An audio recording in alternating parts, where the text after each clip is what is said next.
Hi అండి. చాలామంది AMC కుక్వేర్లో chapati కానీ పుల్కా కానీ చేసుకోవచ్చా అని అడుగుతున్నారు. మీరు ఈ వీడియోలో చూడొచ్చు.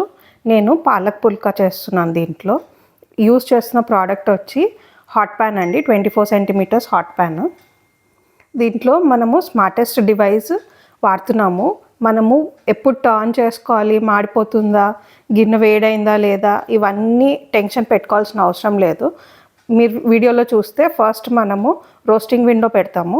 రోస్టింగ్ విండో అచీవ్ అయిన తర్వాత పుల్కాని వేసి లిడ్ క్లోజ్ చేస్తే మళ్ళీ మనకి రోస్టింగ్ విండో కంప్లీట్ అయ్యేసరికి బీప్ సౌండ్ వస్తుంది. ఆ బీప్ సౌండ్ అయిన వెంటనే మళ్ళీ టర్న్ చేసుకోవచ్చు. టర్న్ చేసుకుని ఒక 2 మినిట్స్కి మళ్ళీ మనకి బీప్ సౌండ్ ఇస్తుంది, అంటే పుల్కా రెడీ అయిపోయిందని. మీరు చూస్తే ఎంత ప్లఫీగా వస్తుందో పుల్కా చూడొచ్చు మీరు. ఇక్కడ ఒక్క చుక్క ఆయిల్ కూడా మనం వాడలేదు.